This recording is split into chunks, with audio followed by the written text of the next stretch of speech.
There was an article in The Hill that I got to bring up for you all because there's a message here. Democrats see Georgia as a model for success across the South.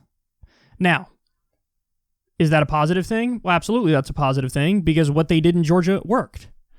Now, the only problem with that article is I read it and they don't even mention one of the main reasons, if not the main reason, why the Democrats won in Georgia, which is $2,000 checks. That was the entire closing message. Warnock and Ossoff, I think at least one of them ran ads that were just like, vote for me, you will get a $2,000 check. Joe Biden did a rally there where he said, vote Democrat and you're going to get a $2,000 check. It was the main closing argument. And it worked really well. So I don't know how they can write an article saying Democrats see Georgia as a model for success across the South and not say, hey, they need to keep running on direct cash relief for people.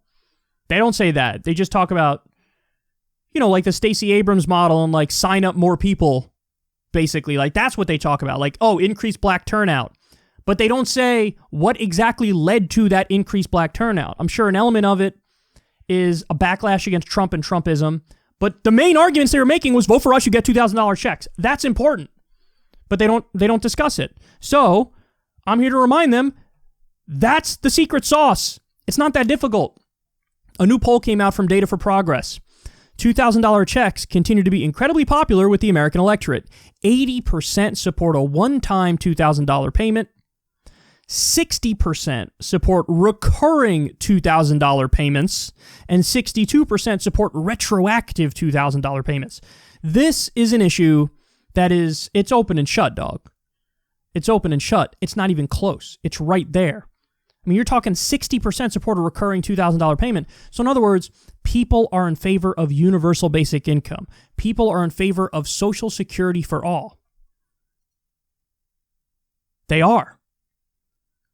And so, I mean, the problem would be, of course, if the Democrats really do abandon it. They've already semi-abandoned it, but not fully. So let me explain. They were running on, vote for us, you'll get a $2,000 check. That's what they were running on. Now that they won, Biden's saying, oh, I meant $1,400 on top of the $600 you just got to make a total of $2,000. Okay, that's a little different. There's debate as to whether or not that was clear from the beginning or not. I happen to think $2,000 more is the correct thing to do, not another $1,400 to hit a total of $2,000. But listen, okay, whatever. That part's debatable. I'll grant you that, right? But then they moved the goalpost one more time and said, oh, I'm unveiling a $1.9 trillion COVID relief package. And the $1,400 more is in that package. Along with it is like a bunch of other stuff. And I'm going to try to do it through a bipartisan approach, not through reconciliation where I need 51 votes. I'm going to try to get 60 and get Republican support. Okay, well now you're sort of fucking with us, aren't you? Because that's not going to happen. And if you don't get the 60 votes, are you going to say, well then fuck it, I'll do it through reconciliation? Or are you going to say, woe is me, I can't get it through, it is what it is? If they don't find a way to get you at least another 1,400, but really ideally 2,000, but if they don't find a way to get you at least another 1,400, then it doesn't matter. Like, the Republican Party is a mess, and they're fractured, and there's a civil war that's going to happen there, and so I'm not saying they're definitely going to win, but you just took what would be sure layups in future elections for Democrats, and you blew it, because you went back on the core promise on the key issue. So, listen to the people, man. Listen to the people. Those polls don't lie. And, that's the takeaway. This even happened in the election where, like, Trump won Florida in the election, but the minimum wage increase was passed through a direct ballot initiative where people voted directly to increase the minimum wage. How's that possible? And listen, when you give people specific issues, they almost always pick the left-wing direction. There are exceptions, but oftentimes it's because of relentless propaganda where they just lie about the ballot issue.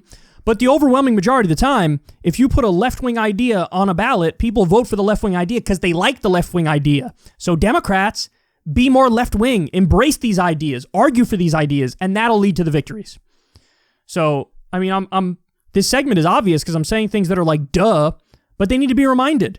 You can't write an article about how do we replicate our Georgia successes without bringing up the main thing, arguably, that led to that success. They better not let everybody down. They better not do it. But unfortunately, their whole game is like, we're at least better than these idiots on the right, so I guess you got to vote for us, huh? If you fall back into that mindset and that approach, then you cannot be surprised when there's always a pendulum swing and it goes back and forth and you're always roughly 50-50.